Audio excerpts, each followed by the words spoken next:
Rata-rata korban-korban ada satu ciri khusus dari korban-korban money game ataupun penipuan itu adalah orang yang males. Ya, lu mau cari informasi apapun ada. YouTube, TikTok, Instagram, apa segala. Betul. Dan kalau lu masih tertipu, ya memang takdirnya lu memang hidup itu hanya diciptakan untuk jadi korban. Ingat itu baik-baik ya.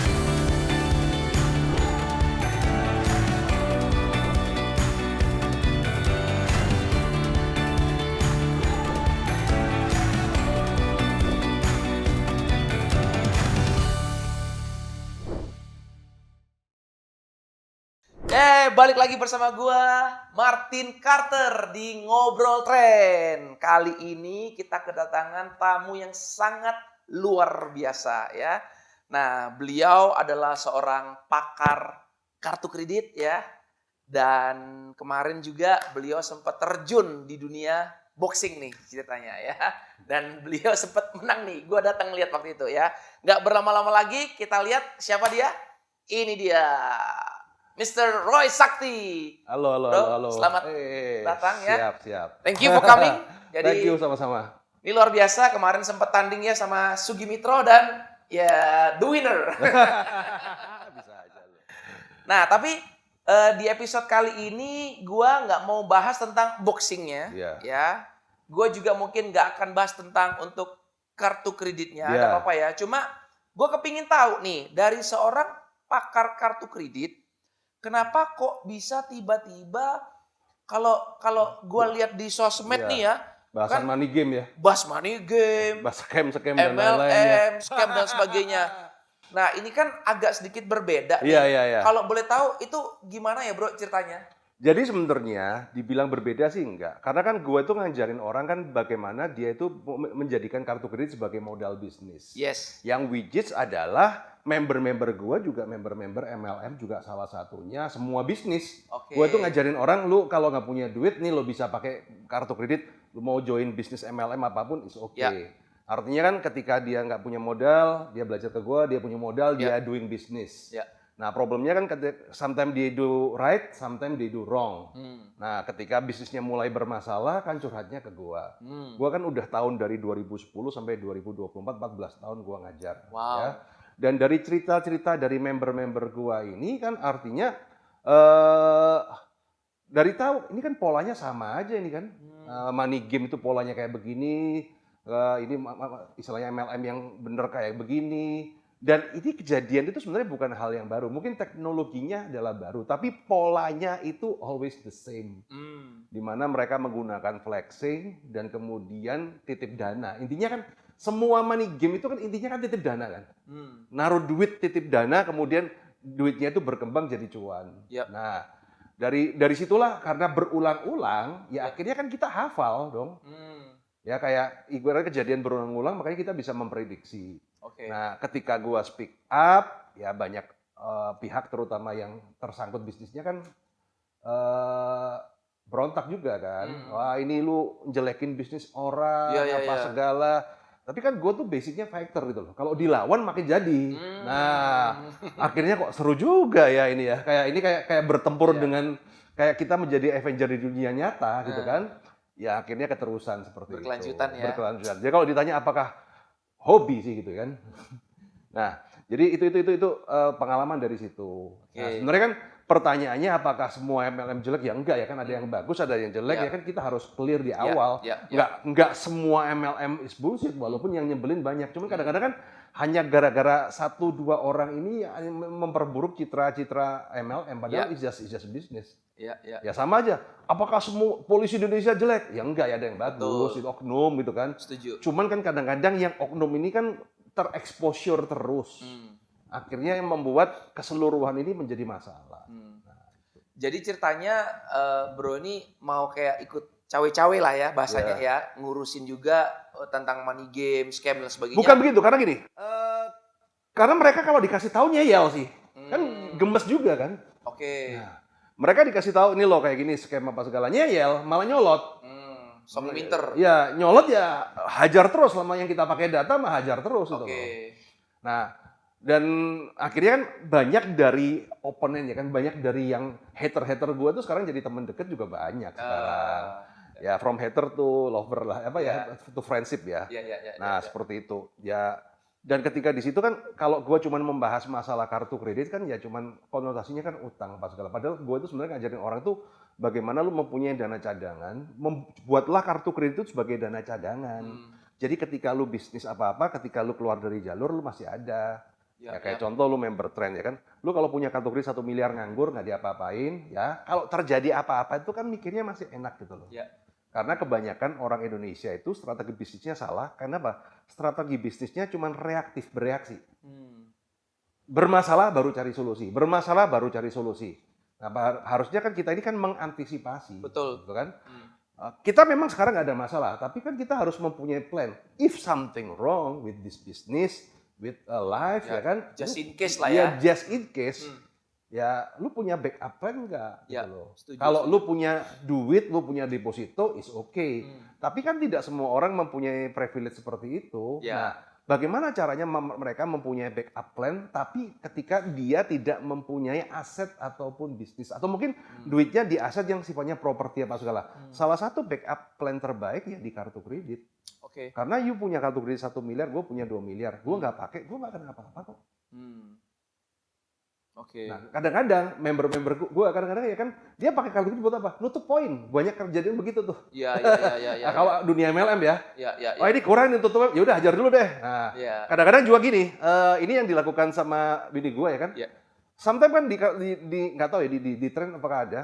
Jadi lu bisa beli produk dengan pakai kartu kredit which is nggak kena charge. Ya, sometimes dia dapat istilahnya dapat pinjaman gratis ya dari situ. Nasabah bayar cash, dia dibelanjain pakai kartu kredit. Ya, bisa juga. Nah, which is dia dapat poin. Poin rewardnya dibawa jalan-jalan. Itu teknikal seperti itu. Bisa juga nggak ada masalah. Artinya apa sebenarnya apa yang gue ajarkan itu sebenarnya simbiosis mutualisme dengan member-member MLM. Cuman kan ketika MLM-nya ke arah yang salah menjadi money game, ya gue punya kewajiban untuk mengingatkan. Dan ketika diingatkan nyolot, kan itu bangsa Indonesia kan suka orang yang berantem tuh kan, exposure-nya bagus. Sikat sekalian. Sekalian. Nah, berarti apakah Bro pernah berkecimpung di dunia itu juga sehingga tahu kalau ini salah, ini benar, atau gimana? Kok bisa tiba-tiba tahu? Ini salah, ini scam gitu loh. Jadi gini, ya karena ibarat kata gue tuh dokter spesialis jantung kan nggak perlu kita sakit jantung dulu dong. Ya. Tapi kan karena kita berkali-kali dan berulang-ulang polanya sama dari sejak tahun 2009 sampai sekarang, akhirnya kan kita paham bahwa ini endingnya pasti scam. Idenya nggak masalah. Nah itu sebenarnya simpelnya kan begitu. Polanya sama, cuma beda produk. Iya, produknya. Nah kan sekarang apapun produknya, sekarang kan banyak nih mau ke acara ML, istilahnya kripto, NFT dan lain-lainnya apa segala. Artinya kan kita lihat aja apakah produk ini bisa menghasilkan keuntungan yang pasti, ya. Nah, kita lihat paling gampang adalah gini aja. Lu punya bisnis plan. You punya bisnis plan modal 1 miliar deh, ya. Lu udah rancang nih 1 miliar. Lu nggak punya duit. Apa yang Anda lakukan? Cari investor. Betul. Nah, ketika mencari investor 1 miliar kan kita udah tahu bahwa kita akan memberikan keuntungan berapa. Mungkin 2% deh.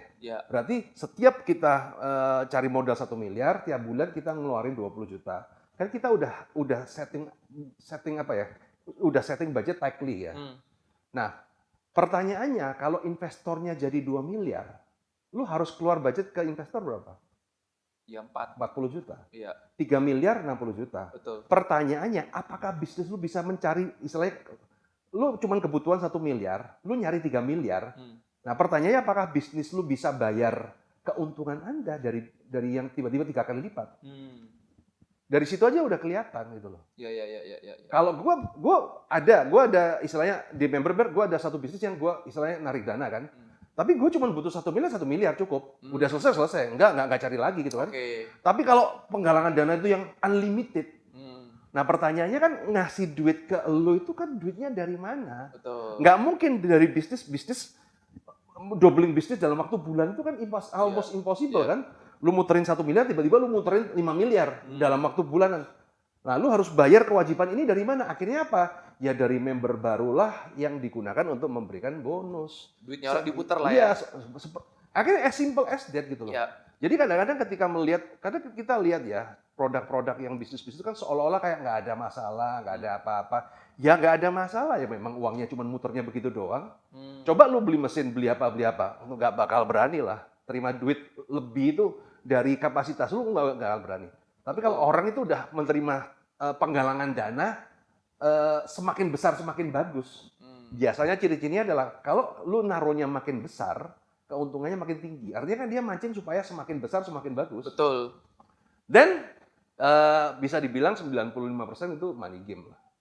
Namanya juga money game ya. Iya, money game. Permainan uang di situ. Iya, ya uangnya orang diputer-puter. Ya, Buat akhirnya untuk apa? bayar ini, bayar itu. Akhirnya yang terjadi adalah tinggal endingnya scam apa enggak. Nah, pertanyaannya apakah kita boleh nggak main money game? Ya terserah Anda, kan duit-duit Anda. Betul. Tapi minimal kebanyakan yang gue edukasi adalah banyak orang yang nggak tahu bahwa dianggap ini adalah berkah Tuhan. Ya, ini berkah Tuhan, everlasting ya kan. Ini akan menjaga hidup kita sampai kita meninggal. Semua uang di all in di situ. Passive income. Passive income ya. Gak usah ngapa-ngapain. Nggak usah dapat ngapa-ngapain, duit. passive income ya kan. Gua akan tenang, hidup tenang. Iya. Endingnya ya sengsara dan banyak yang Iya. meninggal gara-gara seperti itu. Mereka lupa minum obat. Ya. Jadi gue selalu bilang bahwa sebenarnya money game itu anggap aja lu itu kayak jangan mencari cinta sejati di lokalisasi gitu loh. Ya, ada orang pemain, saya tahu banyak orang yang MLM juga pemain money game, tapi kan hit and run ya. Betul. Ya itu tahu kalau di lokalisasi ya sudah, you Ya. berhadapan dengan tipikal yang seperti ini. Jangan tiba-tiba dia ngomong I love you kemudian lu anggap wah ini cinta sejati gua di situ nih. Nah, inilah yang terjadi kan, banyak orang member-member MLM yang mendapatkan cinta sejati di tempat yang salah. Iya. Apalagi kalau dikasih bumbu agama kan, wah ini adalah berkah dari Tuhan. Haleluya. Aduh, praise the Lord. Ayat-ayat ya praise the Lord ya kan. Ini ayat-ayat kemakmuran. Wah, Banyak tuh Selesai. pemuka-pemuka agama jatuh. Nah, Iya. Duitnya karena begini hilang ya. miliaran. rugi, Jadi tahu. pertanyaannya apakah pemuka agamanya salah? Enggak. Mereka itu kan ahli di bidang agama, bukan Betul. ahli di bidang finansial. Betul. Nah, sometimes kadang-kadang kita melihat kayak contoh ya, kalau kita berbicara agama ya kan, seseorang melakukan mujizat kan kita nggak tahu itu ini mujizat dari setan atau dari Tuhan. Betul. Nah, problemnya adalah mujizat yang nyata di depan mata ya dia seolah-olah kayak Tuhan, ya. Padahal itu Dipukul rata. ya padahal itu mujizatnya Setan. Mamon gitu kan. Nah, Iya. itu yang terjadi dan banyak yang terjadi seperti itu. Nah, kalau gua kan gua netral. Ya, gua pada posisi bukan member, bukan apa. Aku juga tidak ada berkepentingan di situ. Aku Ya. juga tidak terlibat dengan MLM apapun. Gua bisa netral. Nah, jadi kan ketika A ya A, B ya B, ya setengah ya setengah. Gitu aja. Ya, tujuannya dari Bro ini ya tulus ya, kepingin mengedukasi masyarakat lah intinya. Ya, Karena memang lihat gini, member-member. gua udah umur udah 40 ya kan. Gua bisnis udah settle. Ya, ibarat kata ya walaupun cita-cita jadi triliuner, cuman Iya. kan sometimes gue memilih tinggal di Malang daripada tinggal di Jakarta. Which is itu kan ya kita nggak bisa. Gue percaya kalau gue tinggal di Jakarta, I'm getting richer apa segala bahasa. Tapi gue memilih tinggal di Malang, gue memilih keluarga apa segala. Ya artinya gue udah nyaman dengan kehidupan itu. Tapi kan gue punya pengalaman bertahun-tahun. Kita ini kan 14 tahun jadi pelacur, pelabuhan curhat banyak orang. Artinya kita ini kayak ensiklopedia berjalan. Nah, kenapa nggak ilmu yang ada di otak ini kita bagikan ke masyarakat? Sayang dong ya kan kalau udah kita punya ilmu banyak, punya pengalaman banyak, jam terbang banyak, kita nggak berbagi ke masyarakat, ya cuma ditelan sendiri ya apa gunanya? Ya, nggak jadi berkat ya. Akhirnya kan itu gua wujudkan di sosial media apa segala, kurang lebih seperti itu. Ya.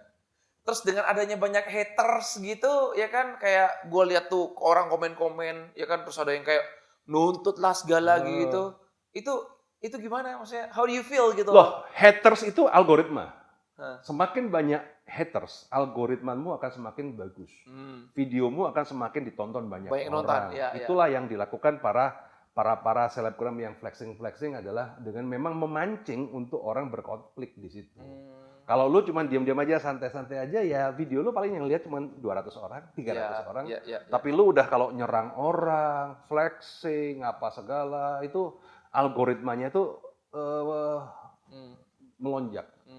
Ya tapi kan kembali lagi, ketika kita berhadapan dengan haters, gue sadar kok haters gue itu bukan orang yang jahat, tapi orang yang tidak tahu. Gitu loh. selama satu gue tidak, intinya kan apa yang gue kan gue pernah hampir disewakan pembunuh, Bos. Udah pernah kayak gitu, ancamannya udah seperti itu.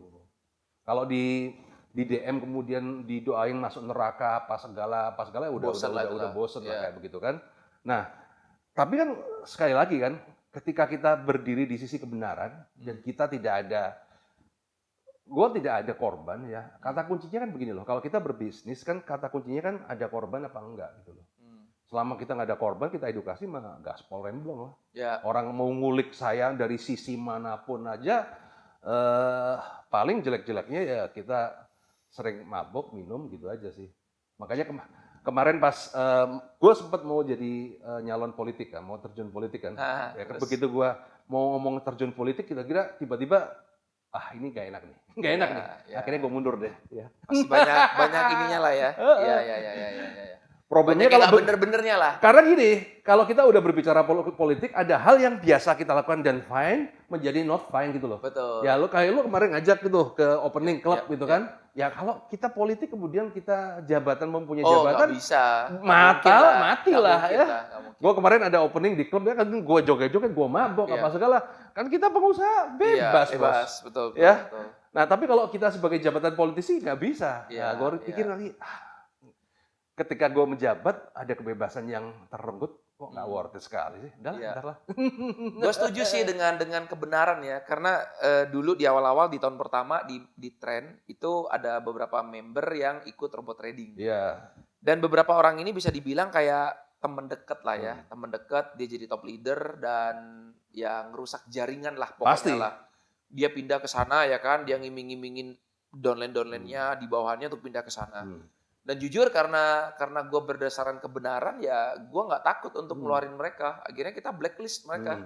Kita blacklist ya pertemanan mungkin ya udah hilang lah ya. Tapi gue nggak peduli sih karena gue yakin satu hal, ketika kita berbisnis kita mengutamakan kebenaran ya Tuhan ada di pihak kita gitu loh. Gak ada yang bisa nutup. Yes. Gitu. Nah jadi kan kayak masalah kan kejadian robot trading itu ya, itu kan hampir dilegalisasi itu. Nggak tahu tuh.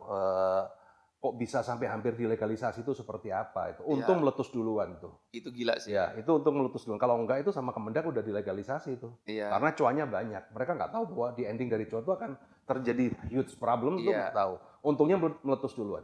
Itu ngomong T ya, triliun ya. Kalau kita berbicara ya, gue itu pernah ngalamin fase di situ, itu kita telat 1 minggu aja, habis kita. Itu gue benar-benar ngerasakan kuasa Tuhan. Jadi waktu itu, gue itu udah fight sama robot ATG, ya kan? Dia udah pede bahwa akan dilegalisasi. Gue udah ada beberapa orang gue di Bapepti juga, Pak ini udah dari atas sudah mau melegalis robot trading. Gue cuman berdoa, aduh gimana Tuhan, ini gini kan? Dilegalisasi nih, udah oke semua itu udah. Nah tinggal final doc aja kan. Nah hari Senin tiba-tiba ke blow up. Ada whistleblower, lu mungkin pernah dengar gak kasus Viral Blast? Tahu. Kemudian si Putra Wibowo itu dia bikin video ngaku semua bahwa ini adalah fake apa segala. Dan itu membuat kasus Viral Blast itu langsung digeruduk massa apa segala. Itu momen tepat banget. Coba rekaman itu keluar 2 minggu setelahnya. Maka sekarang mungkin namanya MLM Trend tidak ada. MLM PT Best pun nggak bakal ada. Karena semua akan menjual robot trading. Karena lu bayangin aja bos. Ibarat kata Anda pertarungan di dunia MLM ya. Lu pakai obat biasa, kemudian ini obat ada zat aditif narkobanya. Ya orang pasti akan pilih situ. Ya, ada kerja bener nih, kita kerja jadi SPG, kerja bener dapatnya cuma 3 juta. Lu kerja nggak bener jadi 15 juta. Lama-lama kan karyawan lu keluar semua. Pasti ngikut semua. Gue udah ngomong, gue kemarin kan udah ngobrol sama orang-orang AP2LI. Ini kalau gue bukan pemain MLM, gue bukan pebisnis MLM. Tapi kalau ini sampai dilegalisasi, selesai loh. Kalian semua selesai. Yang namanya MW, namanya apa, semua MLM akan selesai. Karena ngapain kita jualan produk yang cuannya cuman mungkin 100.000, padahal kalau jahatnya adalah apa? Kalau MLM yang money game itu, ya kan contoh begini kan, lu jual produk harganya 3 juta, ya kan? Berarti keuntungan lu dihitung dari yang 3 juta. Ya.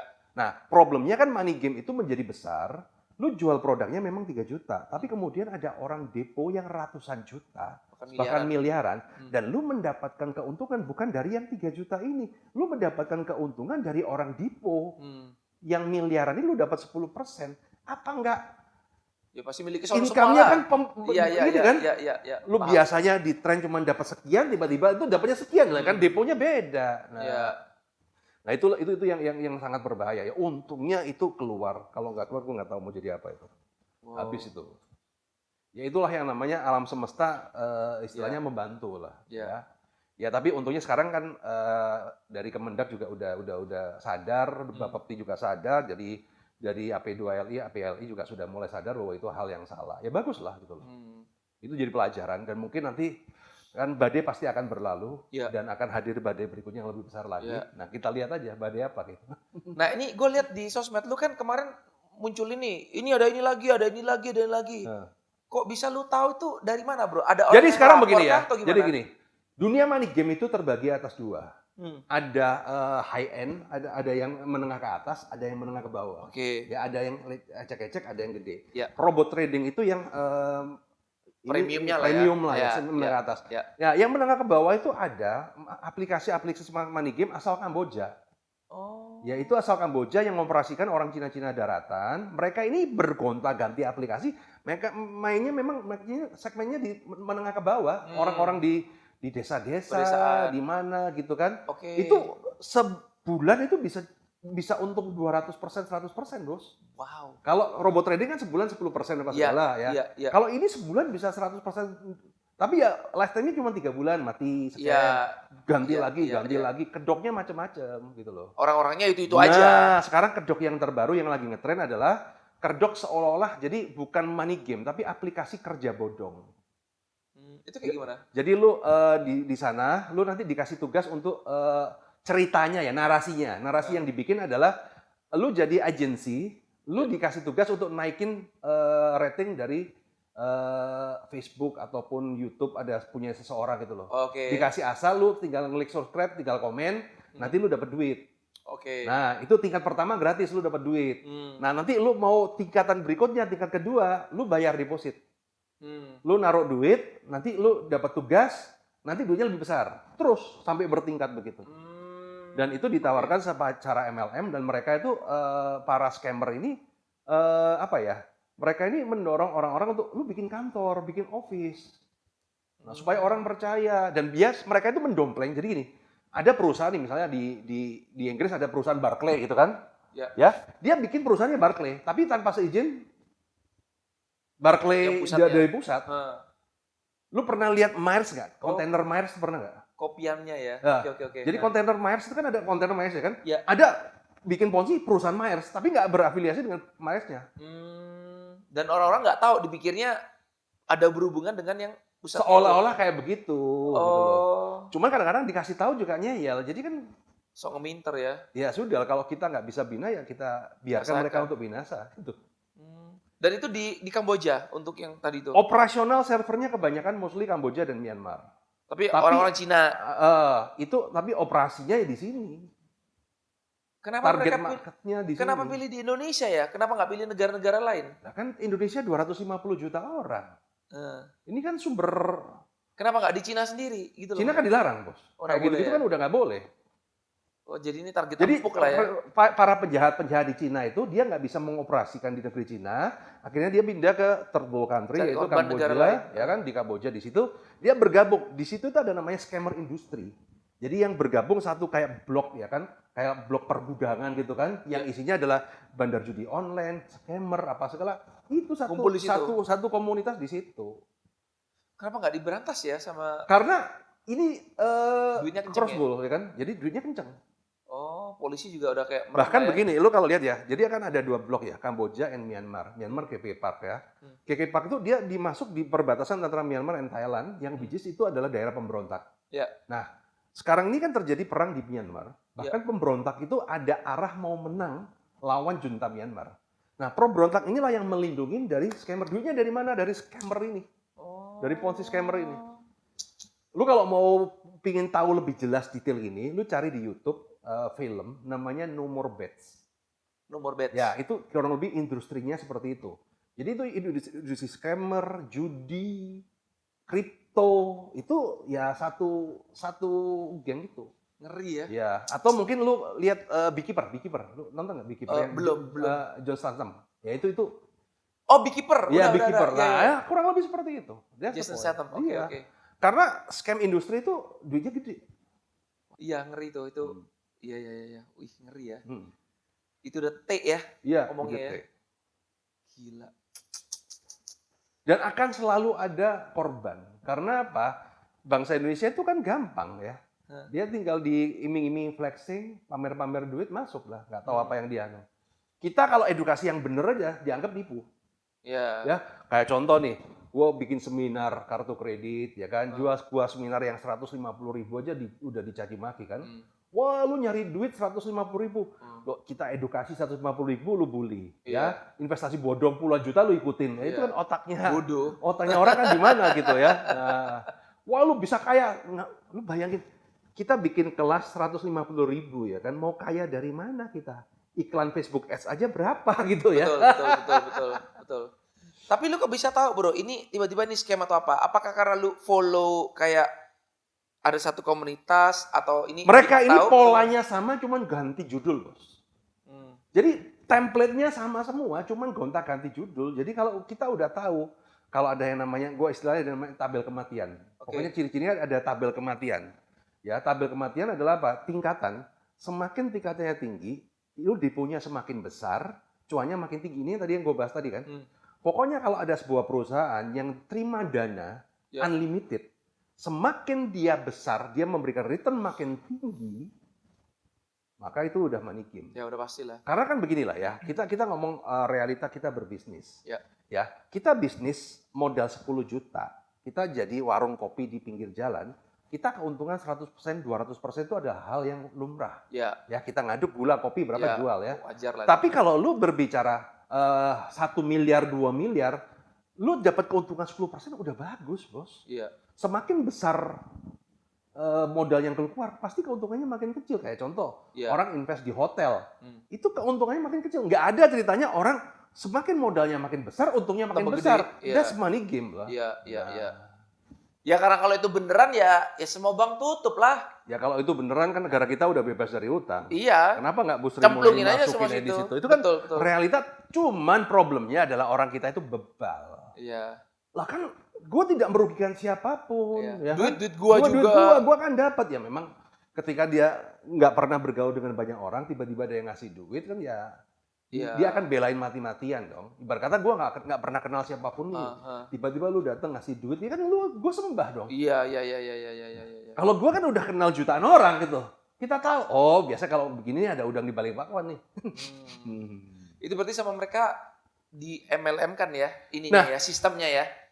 Tidak semua money game, tidak semua MLM adalah money game.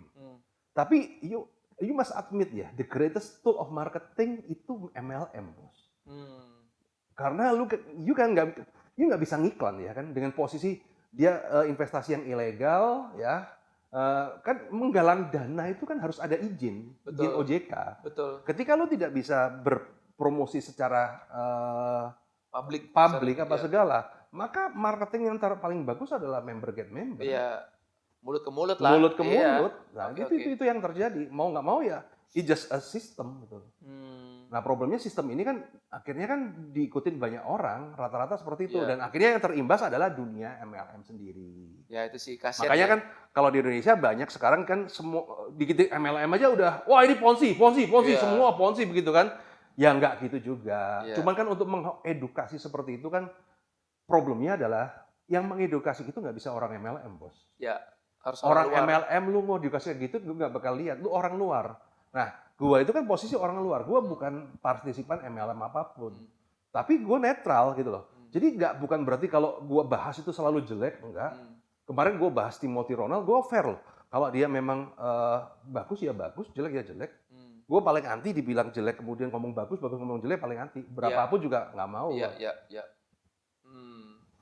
Berarti ya kasian ya MLM jadi korban ya. Iya. Padahal juga banyak perusahaan MLM yang bener, yang bagus. bantu banyak orang, Iya. dan orang banyak yang nggak teredukasi dan jatuhnya kayak ikutan negatif. Ya karena begini ya, ada oknum juga kan. MLM itu kan Iya. ada yang money game, ada yang cerempet-cerempet, Iya. ada yang norak, ada yang mainnya berkelas kan ya Iya, campur. iya, Tapi iya, kan iya. semua itu kalau kita dari kacamata orang awam adalah Iya. MLM gitu. Hmm. Nah, itu ya cuman kan gara-gara mereka Anda kena imbasnya. Iya. Nah, that's the point. Ya itulah salah satu alasan kita kenapa kita buat podcast ini, Bro, ngobrol tren ini. Jadi kita ngundang sengaja orang-orang luar ya. Kebanyakan juga bukan member dari kita ya kan, dan untuk bisa bantu lah sharing, mengedukasi biar orang-orang di luaran sana itu yang otaknya tinggal setengah ya kan, atau tinggal seperempat ya kan, dengerin ini paling nggak nambah lah otaknya lah ya kan, yang tadinya bego ya kan bisa agak lebih pintar dikit lah ya kan, yang mengenai tentang MLM itu sendiri maksudnya gitu. Ya itu sih tujuannya kita sih ya, semoga lah ya dengan podcast ini ya banyak yang ya terselamatkan lah ya, nggak jadi korban money game. Sebenarnya gini ya, dan sebagainya. rata-rata korban-korban ada satu ciri khusus dari korban-korban money game ataupun penipuan. Itu ada satu ciri khusus adalah orang yang malas. Karena kalau kita berbicara informasi sekarang itu informasi unlimited gitu. Betul. Ya, lu mau cari informasi apapun ada. Yes. Tinggal lu cari datanya ya kan. Lu cari yang pro and kontra, kemudian pakai logik, selesai gitu loh. Beda dengan zaman dulu ya. Zaman dulu masih TVRI, YouTube belum ada, apa segala. Ya kita mencari informasi perusahaan ini benar apa enggak akan susah kan. Kan referensi dari orang. Tapi sekarang ini kan sudah ada gitu loh. YouTube, TikTok, Instagram, apa segala. Betul. Dan kalau lu masih tertipu, ya memang takdirnya lu memang hidup itu hanya diciptakan untuk jadi korban. Ingat itu baik-baik ya teman-teman ya. Kalau zaman sekarang di load of informasi lu masih tertipu, memang lu takdirnya jadi korban ya. Setuju. Ibarat kata di dalam rantai makanan tuh lu yang paling bawah, Bos. Ya, Lu itu makanannya leader-leader MLM yang sesat, ya memang lu ditakdirkan kayak begitu. Ya. Nah, tinggal lu mau ngikutin takdir itu apa lu mau berubah. Kalau you mau berubah ya lu harus belajar. Kan kadang-kadang orang begini loh teman-teman. Kadang-kadang orang itu invest tuh males. Rata-rata orang males ya kan. Gua invest di kripto. Berapa persen? Lo itu kan kayak money game, Bos. Iya, Ya kan? Lu invest lu masuk di tren. Gue bisa cuan berapa persen? Lu jualan aja belum lu minta berapa persen. Nah, kadang-kadang mereka orang-orang kayak gini nih memang ada ya, memang banyak takdirnya kayak begitu. Banyak, iya. Nggak cuma orang menengah ke bawah ya. Iya. Orang menengah ke atas pun banyak loh yang kayak gitu. Banyak yang kayak gitu. Banyak. Nah, yang jadi masalah kalau orang kayak gitu ya udah lu jadi korban. Cuman kadang-kadang yang jadi masalah kan lu kemudian nyari duit yang lain dengan ngajakin temen lu, saudara lu apalah. Ini kan akhirnya orang yang harusnya baik menjadi keseret ke situ.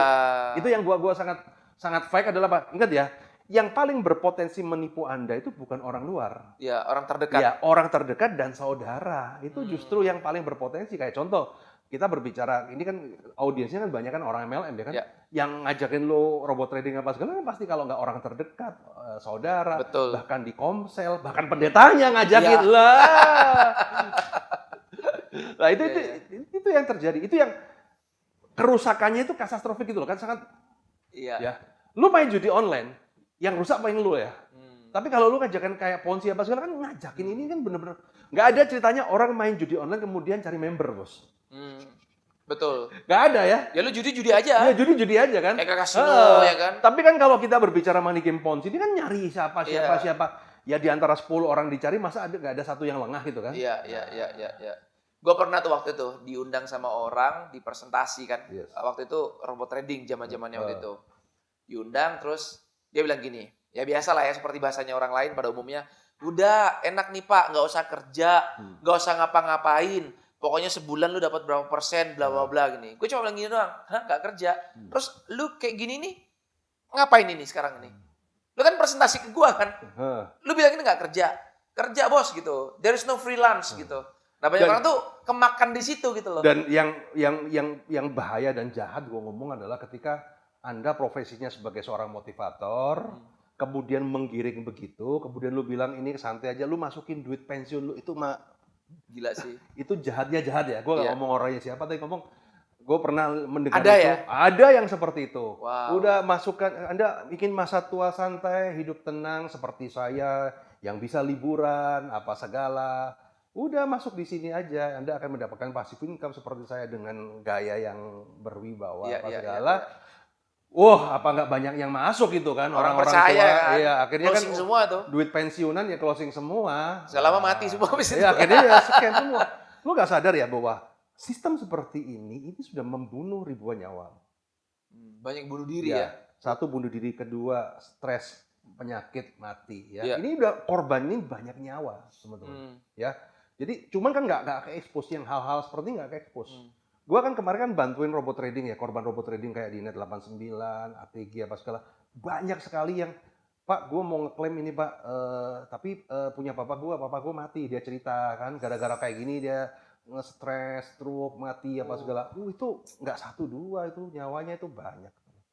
Cuma kadang-kadang Cuma nggak di blow up ya, orang-orang banyak nggak tahu ya. ya gimana mau blow up juga ya. Kadang-kadang kalau kita berbicara, banyak kasus kayak gini bunuh diri tuh banyak. Cuma kan kalau kita blow up bunuh diri, akun kita kena ban. Instagram tuh sangat Sensitif strict ya. sekali gitu. Jadi kadang-kadang kayak kita blow up judi online, akun kita kena ban gitu loh. Oh gitu. Heeh. Oh, oke. Ngeri juga ya, harus hati-hati ya. Ya makanya Nggak kan bisa harus sembarangan lah, hati-hati. ya. Cuman gue ngomong ya, sekali lagi ya, money game apa segala itu hati-hati. Terutama pasti ya ke depan ya, sasaran para pemain money game adalah MLM. Karena mereka sudah terbiasa dengan pola MLM-nya. Ya, jadi buat hati-hati ya, artinya buat member-member MLM apapun ya, Anda memang jualan produk tuh nggak gampang. Gua rasa ya kan, lu G-Trend ya, ya itu jualan modem itu nggak gampang bos ya. Artinya lu punya skill yang di atas rata-rata orang jualan. Nah hati-hati ketika lu diajak berbisnis dan kemudian lihat nih, kata kuncinya adalah apapun kedoknya, intinya adalah titip dana. Ya, apapun kedoknya titip dana nih. Mau kripto, mau apa segala lu lihat nih. Kalau selama yang lu jual masih produk dan produk itu menghasilkan manfaat, contoh kan, lu jualan modem menghasilkan jaringan, lu bisa murah. Lu jual suplemen menghasilkan kesehatan, itu nggak apa-apa. Tapi ketika produk lu menghasilkan uang, nah ini hati-hati. Ya, Bedanya di situ ya. Memang akan bonusnya akan wood gitu kan. Tapi lu harus lihat hati-hati juga lu. Ini potensi scamnya ada masalah. Ya kalau orang jual suplemen kan scamnya paling mencret. Ya. Tapi kalau orang begitu kan kehilangan uang dan mereka jadi korban, lu bisa kena. Ya, karena kata kuncinya korban. Nah kalau menurut seorang Bro Roy Sakti nih, menurut lu MLM itu sendiri itu gimana bro? MLM itu gini loh, MLM is just marketing ya. Ada yang bagus, ada yang jelek. Cuman kadang-kadang ya MLM ini kadang-kadang ini yang kadang nyebelin tuh banyak terus terang aja ya. Apalagi yang mereka yang ya gua aja kalau tiba-tiba orang japri kemudian belum apa-apa nawarin apa segala. Nah, terutama yang flexing itu yang kadang-kadang yang kacau ya. Kadang-kadang flexing Pajero gitu loh. Kan jualan produk nih. Ini contoh nih ya kan. Iya. Ini gua kemarin dapat ya kan. Lu jualan buah. Ya, kemudian lu punya Pajero baru, ya. Pertanyaan gua nih, apa untungnya customer lu beli buah di lu sama lu Pajero? Nah, itu kadang-kadang, nah kalau lu kan di dalam dunia MLM nih, kalau dari sisi lu bagaimana nih yang flexing ini? Kalau menurut gua sih jujur, gua dulu kan sebelum buka tren kan, gua kan sebagai member juga nih, pernah jadi member lah di perusahaan yang sebelumnya lah ya, gua nggak usah sebut ya. Jujur memang ya gue nggak tahu ya kenapa ya di dunia beginian harus flexing gitu loh. Dan jujur gue diajarin untuk flexing, katanya buat branding. Dan banyak orang itu yang ketika menghasilkan ya khususnya top leader disuruh beli mobil sport, ya kan kayak gitu ya. Dan termasuk gue salah satunya, gue ikut waktu itu gue beli mobil Mustang gitu. Cuma untungnya karena gue income-nya lumayan stabil, ya gue bisa bayar cicilan kan gitu loh. Nah cuma kasiannya nih.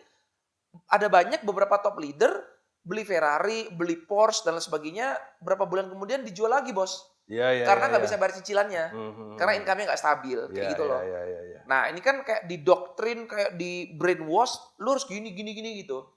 Akhirnya gue ngambil satu kesimpulan, ya gue banyak melihat sih perusahaan-perusahaan MLM juga yang banyak yang flexing. Kalau gue lihat ya, gue nggak usah sebut nama perusahaannya ya, karena ada beberapa, ya mereka melakukan itu karena untuk mempermudah ngerekrut orang. Dan yang kedua, produknya mungkin nggak begitu laku dijual. lebih mementingkan ke bisnisnya. Ke bisnisnya. Ini kalau menurut gue ya bro Iya, iya, gitu. iya. Karena jujur gue di tren gue nggak pernah ngajarin orang-orang untuk flexing gitu. Gue nggak pernah lihat orang member trend flexing juga sih. Iya, gue pernah membanggakan top leader gue mendapatkan income miliaran. Gue posting di IG story itu Iya, pernah ya, iya. jujur. Tapi cuma sekedar bangga aja, maksudnya ini loh, gara-gara lu Iya. join trend lu dapat income segini. Cukup di situ. Gue nggak pernah nyuruh mereka untuk beli mobil sport, nggak pernah. Malah gue bilang, lu dapat duit dari tren, puterin lagi di bisnis lu. Lu buka bisnis lagi, beli franchise atau apa, lu tabung. Gue sekarang tanya lu, dengan cara yang seperti ini, lu bisa hidup nggak? Bisnis lu bisa grow nggak? Jalan. Jalan. Artinya kan flexing is not the only one way kan? Ada cara yang lain dong. Malah gue di tahun pertama tren itu omset tertinggi, mengalahkan ratusan perusahaan MLM lainnya. Dan gue nggak flexing loh. Cek aja di IG gue, ada nggak gue pamer-pamer mobil sport atau apa? Nggak ada kayak gitu-gitu. Ini menurut gue ya. Iya. Artinya kan apa? Ini kan yang seperti ini kan harusnya bisa menjadi showcase loh. Bahwa lu kadang-kadang orang itu cuma taunya flexing. Itu cara paling gampang. The short way itu kan flexing. Ternyata kan cara jualan tuh ada yang lain-lain, nggak cuma sekedar flexing doang. Betul. Gitu loh. Gue ngambil satu kesimpulan, lu mau flexing nggak apa-apa, tapi gue yakin dan bisa pastikan bisnis lu nggak akan lama. Itu termasuk yang di perusahaan lama gue waktu itu. Bukan gue perusahaannya, gue ikut sebagai member gitu. Artinya karena sebenarnya udah terpola kan. Flexing, MLM, ini mah endingnya beginilah. Ini udah di masyarakat stereotipnya itu sudah terbentuk ya. Mungkin kalau dulu lu pakai cara ini buat nipu orang masih bisa lah. Kalau sekarang udah berkurang lah. Ya. Nah kalau dulu gue melakukan itu karena kan gue belum pernah ikut perusahaan MLM sebelumnya bro. Baru pertama kali. Dan ajarannya kayak gitu. Diajarin seperti itu. Ya gue ngikut lah, gue percaya lah sama mentor gue ya kan gitu. Tapi kan gue belum tahu arahnya tuh endingnya kemana waktu itu. Nah setelah gue tahu dan akhirnya perusahaan ini juga udah nggak jalan. Yang sebelumnya gue ikut udah tutup lah ya.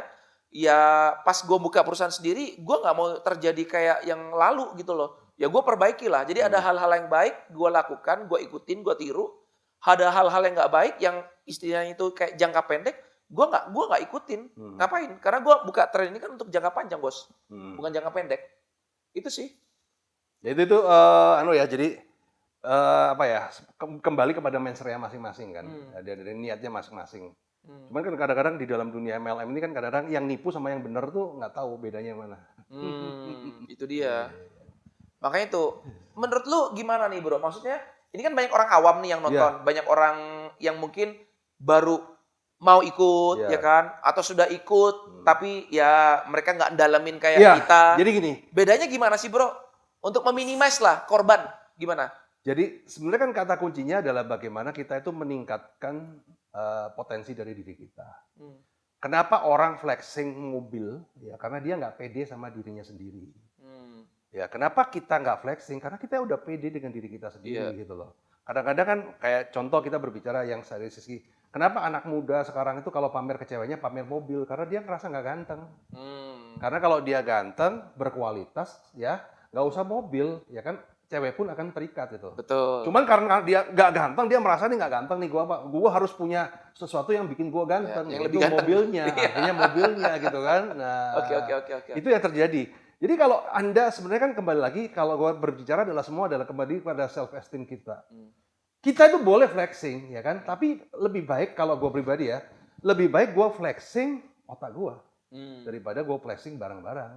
Yes. Ya, lu lihat di akun gua nggak pernah gua flexing apa-apa ya kan, tapi edukasi. Kan ketika pemikiran kita itu masuk dan kemudian kita bagus, itu kan juga salah satu jenis flexing juga kan, yang which is bagus gitu loh kan, kita juga gak ada masalah apa-apa gitu. Lu harus tahu ya, jadi nature di Indonesia ya, seneng orang susah lihat orang seneng lihat orang susah. Ya. Ketika Anda melakukan flexing, seolah-olah akan ada yang admire. Tapi yang dendam itu banyak.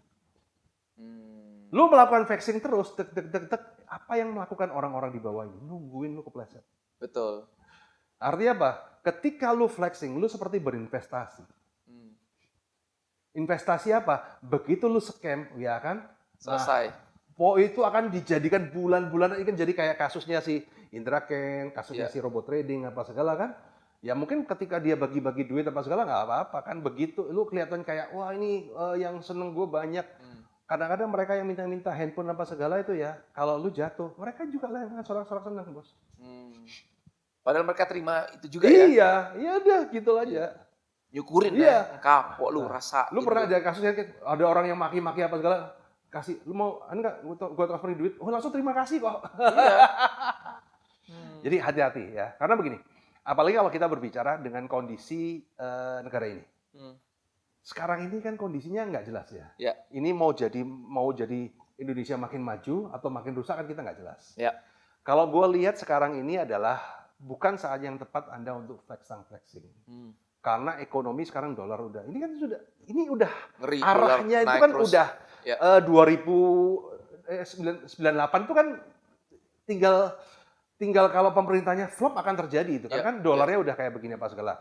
Jadi buat teman-teman juga kalau flexing juga terlalu harus hati-hati. Karena apa? Ya ketika terjadi apa-apa, you is the number one list target dong. Targetnya pasti yang kayak dijarah apa segala. Karena sekarang gini ya, sekarang ini kan jarak antara yang miskin sama yang kaya itu makin jauh. Makanya gue percaya sama kata-katanya si Timothy Roth, kelas menengah itu wipe out. Sekarang ini yang miskin banget, yang kaya banget. Betul. Bos. Ya. Artinya akan ada terbendam kayak kebencian apa segala di sini. Nah, kalau di sini lu flexing apa segala ya kan kebencian akan terpupuk. Dan kita berbicara akumulatif ya. Makanya kan sebisa kayak di China, flexing kan di-banned. Betul. Kenapa? Karena itu akan menimbulkan kebencian, Bos. Efeknya adalah apa? Lu akan jadi gini. Orang itu ada punya kemampuan dan kemauan. Nah, kadang-kadang orang itu misalnya contoh nih, kayak gua ya. Gua tidak punya kemauan untuk menjadi super rich. Ya karena gua memutuskan gua oke lah ya. Tapi kemauan ini akan dipupuk terus ketika kita melihat orang ya kan, kita lihat lu naik spotcard, ini ngomong triliun. Yang awalnya gue bahagia, gue menjadi nggak bahagia. Padahal Gak bersyukur ibarat kata jadinya, kurang penghasilan bersyukur. gue ratusan juta juga, tapi kita nggak bersyukur. Iya. Akhirnya kan kemauan kita, willpower kita naik ya kan. Iya. Tapi ketika kemauan kita itu naik, tidak disertai dengan kemampuan, maka akan menjadi namanya ambisius, bos. Nah, ketika ambisius, kita mulai melakukan cara-cara yang shortcut lah ya, dengan cara-cara yang seperti itu, nggak benar apa segala. Imbasnya yang terjadi adalah apa? Ya kan orang yang menengah ke bawah ini akan melihat lu flexing apa segala kan sebenarnya jalur yang nggak bener kan ini kan. Iya. Nah akhirnya terjadi adalah apa? Ketika lu punya salah dikit dan itu diviralkan, selesai bos. Itu kasus Indra Kents. Coba dia nggak terlalu flexing, mungkin dia masih aman sampai sekarang. Betul. Mereka masih menikmatin korban dari binomo apa segala. Itu karena lu udah beyond batas dan kemudian ada satu salah kecil dan masyarakat yang bergerak selesai. That's the point. Dia itu kenapa begitu harus flexing? Ya biar laku. Ya, Biar banyak orang yang ikut sama dia. Tapi kan gini kan, semakin tinggi lu flexing, akan ada konsekuensi yang lu akan terima. Betul, iya. Ya resikonya di situ. Jadi lu makanya kan Pak, jadi tetap ya flexing itu is the greatest tool untuk cari member memang. Betul. Ya, kita lihat kayak Mr. Thank You yang tadi kita bahas. Ya. Walaupun itu semua ternyata settingan, ya kan duitnya tuh juga ada jual duit palsu ya. Bukan duit palsu, istilahnya duit properti film. Jadi cetakannya itu bukan United States of America tapi this is property film gitu. Itu pernah kejadian di Mr. Thank You, ada yang di spotnya kelihatan disorot tulisannya property film. Oke. Kalau lu bikin duit United States of America ya lu kena pasti. Sekarang kan banyak upal-upal ya kan. Ada namanya uang property film. Itu dibuat flexing apa segala. Kemudian dia bagi-bagi duit, ternyata orang yang dibagi kan kayak somewhere nowhere tiba-tiba ada mic-nya di sini. Itu kan udah kelihatan ya. Nah, tapi tetap itu memancing orang ya kan. Tapi orang bodoh-bodoh kan banyak, Bos. Populasi orang bodoh itu kan banyak dan itu yang terpancing. Kalau kita mah gue follow Mr. Thank You, ya apa sih? Enggak ada gunanya, gue unfollow lagi lah. Tapi kan orang-orang yang begini diiming-imingin bagi-bagi iPhone apa segala itu populasinya memang banyak. Nah, problemnya adalah ketika lo follow apa segala ini kan menjadi komoditas. Jadi kadang-kadang ya ada marketing istilahnya influencer yang bagi-bagi iPhone apa segala. Sebenarnya kan untuk narik follower. Betul. Nah, pertanyaannya kalau lu udah punya follower 20 juta apa segala, lu ngomong ke brand enak. Lu mau jadi brand ambassador ya kan, lu jadi bayar berapa kan? di situ Ya kan? Lu bayar 100 juta, yang 30 juta gue buat bagi-bagi kan, ya Iya. itu Ya cengli cycle-nya lah, seperti oke itu. lah.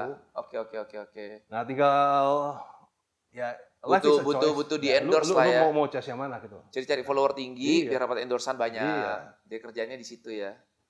Oke. Menarik nih gitu.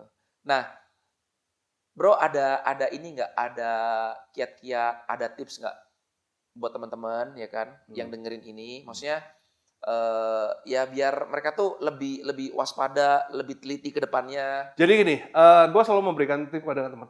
Kesalahan orang Indonesia itu defaultnya positive thinking. Oke. Ya, defaultnya by default positive thinking. Oke. Jadi kalau gue ketemu orang nih, jebret, oh ini orang baik nih. Ya. Nah, problemnya zaman sekarang, kita nggak bisa seperti itu. Kita harus set of default-nya itu dari awal, default-nya negatif dulu. Jadi kalau tiba-tiba ada orang telepon, nawarin apa, kita harus negatif thinking dulu. Nggak semua, oh ini ada telepon seolah orang bank, ya kan? Kalau kita positive thinking, ya kan, tiba-tiba kita ngasih, akhirnya jadi korban penipuan kita. Tapi kalau kita default-nya negative thinking, ya secara default terhadap orang lain, itu negative thinking dulu, baru pelan-pelan kita saring ini benar-benar positif. Kan yang jalan kan critical thinking kita dulu. Ya. Jadi kita harus bedain. Kalau terhadap diri sendiri, kita harus always positive thinking terhadap diri sendiri. Tapi kalau terhadap orang lain, apalagi yang kita nggak kenal apa segala, kita harus dari awal negative thinking dulu. Biarkan critical thinking kita itu menyaring. Oh ini benar-benar positif nggak? Kita lihat datanya, data, ya kan? Oke. Ya simple aja. Ketika kita kontak-kontakan follow-followan Facebook apa segala, lu sadar nggak setelah bertahun-tahun baru mau ketemu sama lu? Iya. Iya. It's almost 1 or 2 years ya. Iya, Kita akhirnya gua IG. di IG ya. Lu ngajak gua pasti akan ini kan. Ini orang MLM nih kan. Nah, sampai pada akhirnya kita ketemu, kita jadi berteman, gua bisa mau di sini. Itu proses panjang, Bos. Betul. Mau nggak mau ya gua sebenarnya ketika itu udah gua saring dulu nih. By default gua negative thinking dulu nih. Sambil pelan-pelan nih. Pelan-pelan. Tak. Nah, itu menjaga. Karena apa? Yang sekarang ini kita tidak bisa mengandalkan pemerintah, kita tidak bisa mengandalkan orang lain. Sekarang ini kan kondisinya ya kalau kita ngomong kita nggak baik, kita fine aja itu is bullshit lah ya. Kita sekarang dalam kondisi yang benar-benar ini mau kemana nih? Mau lebih parah lebih baik ya. Di saat seperti ini kita yang bisa menjaga diri kita ya diri kita sendiri. Kita nggak bisa ngandalin orang lain, karena orang lain pun nggak bisa diandalkan. Betul. Maka kita harus mulai ya mengandalkan diri kita sendiri. Ya, tetap kita terbuka dengan hal yang lain, tapi ya balance lah. Negatifnya pakai dulu, juga positifnya oke. Ada terbuka dengan hal baru, oke. Tapi kan secara logik ini masuk nggak? Resikonya apa nggak? Gitu.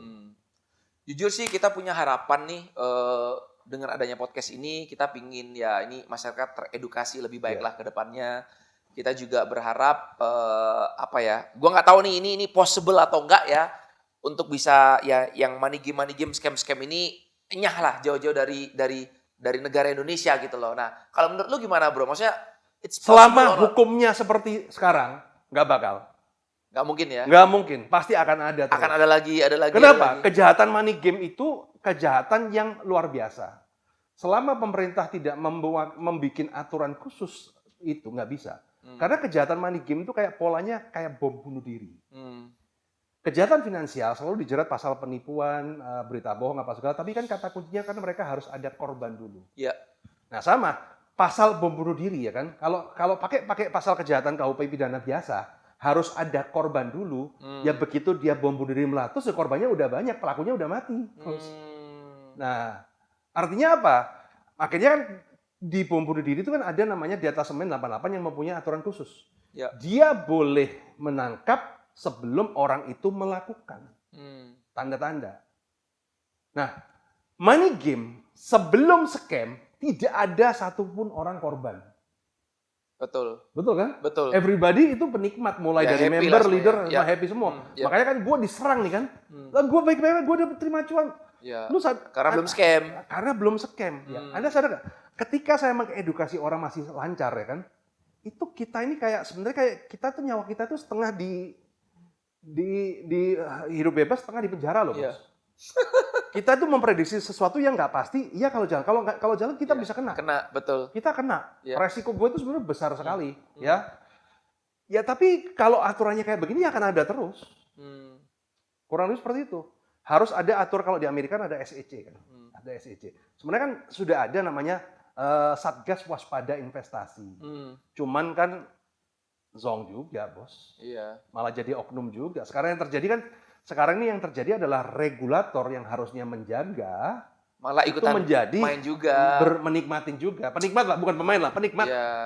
Artinya kena sogok dapat lah dia. Nikmatin lah ya. Nah, ya, ini kan ya, kasus ya. kayak robot trading kemarin kan ya kalau kita tahu sama tahu siapa aja yang terlibat kan banyak pasti. Iya, iya, iya. Regulator pun menjadi penikmat gitu loh. Bukan pemain. Kalau pelaku kan enggak, tapi penikmat dia. Iya. Oke. Nah, tujuan lu sendiri, Bro, dengan adanya lu kayak fight ya kan, kayak apa ya? Lu melakukan kebenaran lah ini ya. Lu sampaikan kebenaran. Ini nggak bener, ini nggak ini. Dan harapan lu apa nih, Bro? Kalau gue pribadi tuh sebenarnya nggak nyari duit di situ ya, karena gue nggak mau netes ya. Karena nggak dapat Sekali lagi ya, situ ya. sekarang sepele aja. Kalau gue bilang Anda influencer, lu dapat endorse. Siapa yang mau endorse gue? Masa gue terima investasi bodong gue endorse? Hah? Iya. Ya, setiap gue bikin postingan itu nggak nambah follower, nambah haters. Iya kan? Iya, nambah musuh loh. Iya. Gua bikin postingan nambah musuh. Mau dari endorse dari mana? Lu dapat AdSense YouTube. Aduh, YouTube berapa? Iya, kecil. Duit YouTube berapa gitu loh. Kita nggak cari apa-apa. Sekarang cari apa? Gue sebenarnya kalau di masalah kalau gue bisnis di kartu kredit ya kan, gue ngajarin orang cari permodalan, itu bisnis. Yeah. Gue cari profit di situ. Gue jujur ya kan. Yeah. Tapi kalau di dalam dunia edukasi money game apa segala, gue cuma pelayanan aja lah. Anggap aja yang gue bisa ya gue pelayanan aja. Gue nothing tulus aja gitu loh. Karena kalau gue udah terima duit dari situ kan gue nggak bisa bebas di situ. Ya, karena lu merasa lu mampu, lu punya skillnya, lu punya wawasannya, ya gue sharing lah ke masyarakat. Ya gue share, ini kayak CSR gue. Ya, oke. Kayak CSR gue gak ada jualan situ. Gue gak ada bagi link ponzi apa segala. Kalaupun gue mau pasti enak gitu kan. Nah, tapi gue gak mau. Kalau ya gue bisnis gue ya di kartu kredit itu, that's my business. Ya gue pisahin di situ deh. Nah harapan lu sendiri tentang money game, scam ini gimana, Bro? Kalau boleh tahu. Ada nggak lu punya harapan kayak you wish something gitu loh? Ya artinya gini ya. Kalau kita pasti berharap semua itu akan beres. Ya. Tapi itu is bullshit kan. Kan lebih baik kita fokus begini aja kan. Selama gue bisa menyelamatkan satu orang, maka misi gue udah sukses gitu loh. Oke. Jadi walaupun ada korban, selama apa yang gue share bisa nyelamatin satu orang aja, misi gue udah sukses. Dah, that's the point. Oke. Nah kan seperti itu. Ya kemudian kedepannya kita nggak tahu ya. Tapi kan dari seperti ini kan gue kenal banyak orang, gue dipercaya banyak orang. Kayak kemarin gue bikin film, gue dimodalin. Gue cari investor ya, gue bikin film, cari investor 5 miliar seminggu udah dapat. Wow. Karena linknya udah. Ya satu linknya ada, gue bener-bener jaga bener kan. Ya. Ini scam or not apa enggak? Ya. Gue jalan dan kemudian ya yang gue rasakan ya. Gue merasa diri gue diprotek, nggak tahu dari apa ya. Pasti beberapa kali, ibarat kata kayak ada yang jaga lah, ya. Ya mungkin Tuhan yang jaga, ya it's okay lah. Timbal baliknya seperti itu. Ya kurang lebih seperti itu sih. Biar lu nggak kenapa-kenapa ya, dilindungin lah ya. Gue nggak tahu ya, padahal gue merasa diri gue nakal apa segala banyak dosa banyak lah ya. Cuman dosa gue dosa ke diri sendiri lah, bukan dosa ke orang lain ya. Tapi gue masih ada doa-doa orang yang gue selamatin tuh masih melindungi gue lah. Itu feedback terbesar yang gue dapat dari situ. Tuhan masih sayang nih bro sama lu bro. Itulah. Enaknya begitu. Jadi kasih umur panjang biar lu bisa menyatakan ya tentang banyak kebenaran lah ke teman-teman sekitar. Ya, tapi kembali lagi ya itu personal ya, itu kan subjektif ya. Tapi ketika gue merasa itu gue nyaman ya that's fine gitu. Mantap. Kita belajar banyak guys hari ini ya sama pakar kartu kredit langsung sama Mr. Roy Sakti. Nah tadi lu ngomong tentang ada kelas-kelas ya. Iya. Nah ini buat teman-teman sekalian mungkin buat kalian yang mungkin mau belajar nih, pingin tahu. Kalian kan banyak nih yang punya kartu kredit nih guys. Nah gimana sih caranya bisa ngubah kartu kredit itu ngebantu kalian bisa jadi bisnis? Ya. Nah, jadi gini, mungkin ada kelas-kelasnya mungkin bisa disampaikan. Gue ada kelas workshop namanya Credit Card Revolution. Di situ gue ngajarin orang bagaimana menjadikan kartu kredit sebagai support system di bisnis kita. Jadi kita berbicara support system adalah apa? Sebagai dana cadangan. Misalnya contoh nih, gue punya kartu kredit 2 miliar. Gue malah ngajarin mereka supaya jangan digunakan. Kalau nggak terlalu penting-penting banget jangan digunakan. Kenapa? Jadikan itu sebagai standby loan. Kalau pas lu kejadian ada sesuatu, ada apa-apa nih, lu ada emergency atau lu ada peluang bagus, lu punya senjata gitu loh. Kebanyakan orang kan berhidup itu kan nggak punya dana cadangan. Ya. Artinya ketika ada peluang bagus dia nggak bisa ngapa-ngapain, ketika ada masalah dia ngeributin saudara atau temen, Ya. cari sumbangan gitu kan. Iya. Nah, tapi kalau lu bisa punya kartu kredit yang jadi standby loan, ketika terjadi apa-apa lu nggak perlu ngadepin orang lain. Lu nggak perlu ngadepin saudara lu, temen lu apa segala, lu bisa pakai kartu kredit ini apa segala. Dan kartu kredit ini kan ini adalah satu instrumen bank yang menarik. Kalau lu ngerti cara mainnya, bunganya murah banget. Tapi kalau lu nggak ngerti cara mainnya, bunganya mahal banget. Oke. Ya kayak contoh nih, ya ada satu platform kartu kredit, kita bisa menggunakan fasilitas cicilannya. Itu 12 bulan cuma kena 1%. Lu bayangin, pinjam apa yang 12 bulan cuma kena 1%.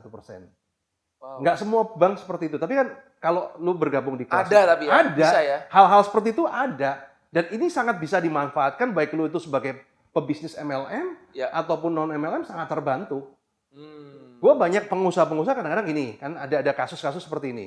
Akhir bulan waktunya bayar gaji karyawan, ya. Pencairan belum ada. Masa karyawan lu suruh nunggu pencairan lu? Iya. Ya sementara gesek dulu. Pakai kartu kredit. Bayar dulu, nanti udah balikin lagi. Sebagai backup. Lu kalau punya backup 1 miliar, 2 miliar, ya kan kalau terjadi apa-apa is oke gitu. Iya. Ketika itu terjadi masalah, tenang, masih ada backup. Tapi kalau lu nggak ada dana cadangan, lu bayangin, lu bisnis nggak punya dana cadangan. Apa nggak tiap hari deg-degan mulu? Iyalah. Lama-lama kan yang terjadi Stres juga. stroke lama-lama. Iya, bener. Bisnisnya stroke. Lupa, tapi sekarang saya masih jalan. Iya, don't push your luck. Iya. Jangan paksakan keberuntunganmu. Nah, gue tuh sebenarnya ngajarin orang seperti itu, bukan ngajarin orang untuk berhutang apa segala. Iya. Gue punya kartu kredit total 2 miliar, yang kepake sekarang agak banyak karena gue ada project film ya. Iya. Gue bikin film ya kan, gue kepake 1 miliar. Tapi gue masih ada backup dana cadangan pribadi. If something wrong, ya kan mungkin ada yang apa segala, gue masih bisa ini. Gue nggak keributin saudara, gue nggak keributin temen, ya gue santai. Bisa jual-jual ini. Iya, gue tidak menggantungkan diri terhadap mereka. Oke. Gue punya gitu loh. Karena apa? Kalau kita berbicara utang, jangan pernah cari di saat Anda butuh. Karena kalau kita, kebanyakan orang Indonesia adalah cari di saat butuh. Ketika lu cari di saat butuh, kalau lu cari ke bank pun bank akan nolak. Kenapa? Kelihatan, lu udah butuh. Harusnya apa? Strateginya adalah membuat yang namanya mengantisipasi. Jadi sedialah payung sebelum musim hujan. Gue itu ngajarin ke murid-murid gue adalah sedialah payung sebelum musim hujan. Apapun bisnis lu mau member MLM, lu insurance, atau apapun. Tapi lu kalau punya dana cadangan, ya kan sebelum musim hujan, ketika terjadi apa-apa, ya lu tetap punya masalah. Tapi lu nggak akan deg-deg bagaimana gitu loh. Kan masih ada gitu, masih ada. Jangan sampai stres lah ya. Jangan sampai stres. Iya. Nah, untuk kelas-kelasnya itu pingin tahu lebih detail nih Lu buat tinggal teman-teman nanti yang minta itu gimana, di Bro? DM di Instagram gue aja, Roy Sakti ya. Nah, Instagramnya apa? Roy Sakti. Roy Sakti ya? Lu tahu lah, udah tahu semua lah. Udah terkenal soalnya. Iya. Oke, jadi itu ya guys, kita belajar banyak ya tentang money game, MLM, scam ya kan, dan ada spesial khusus nih dari ya Bro Roy ya kan, untuk kalian bisa ngikutin kelas-kelasnya, kalian akan dibimbing, dituntun, dan kalian akan bisa jadi ya orang yang lebih baik lagi lah ke Gue ada depannya. satu sukses story di MLM. Ya. You know MCI kan? Tahu. Si Henry Tio. Tahu. Itu kan mulainya juga murid gue dulu. Oh. Dan mulainya, lu tanya ke dia, sebagian mulai gesek kartu kredit. Dari kartu kredit ya? Yes. Wow. Kemudian sekarang super bilioner ya. Iya, keren. Nah, that's the point. Itu artinya apa? Ilmu ini bisa dipakai siapapun. Karena kan gue ngajarin permodalannya. Gue nggak ngajarin, kalau cara jualnya lu belajar lah sama Martin Kata. Ya jual produknya, ya jual MLM masih. Tapi lu bahan bakunya, nah ini gue spesialis di situnya. Tuh guys ya, nggak usah berlama-lama lagi. Langsung DM ke IG-nya Roy Sakti ya. Jadi itu dulu ya untuk di episode kali ini bersama gua Martin Carter dan Roy Sakti. Sampai jumpa di episode selanjutnya, dan jika kalian merasa ini konten sangat bermanfaat, silahkan subscribe dan bunyikan lonceng tombol notifikasinya ya. Sampai jumpa di episode selanjutnya. Bye.